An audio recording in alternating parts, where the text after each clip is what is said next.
अटल बिहारी वाजपेयी जी बहुत पहले सदन में यानी विपक्ष को हिदायत दे दिए थे और आगाह कर दिए थे कि हमारे नाम से लड़ना, हमारे काम से लड़ना, यानी बीजेपी से लड़ना मगर राम से नहीं लड़ना। और जो राम से लड़े सारे की दुर्दशा एक है, ना कि अनेक है, सारे की दुर्दशा एक है। ये विचारों की लड़ाई इस तरह से नहीं की।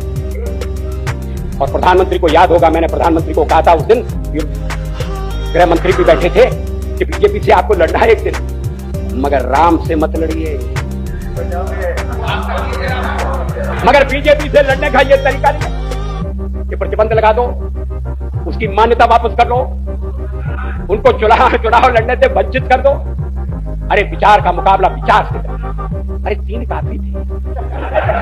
कोई सेक्युलर दिखाने के लिए जरूरी नहीं है कि अगर हिंदू संगठनों को रगड़ा देना है तो एक घोटा कुछ मुस्लिम संगठनों को भी देना। कोई आपके सेक्युलरवाद पर उंगली नहीं उठाता, और जो उठाते हैं और हम उठाते हैं, क्योंकि आपका सेक्युलरवाद ये सही सेक्युलरवाद, ये पलड़े के दोनों तराजू के दोनों पलड़ों को बराबर नहीं रखता। ये वोट बैंक की चिंता करता है। ये शाहबानों के मामले में झुक गया। आपके सेक्युलरवाद को मिजोरम में ईसाई सरकार बनाने के नाम पर वोट मांगने में संकोच नहीं होता। ये नहीं चलेगा और ये खतरनाक खेल है। और इसीलिए अडवाणी जी ने कहा था, उस पर आपत्ति की गई थी।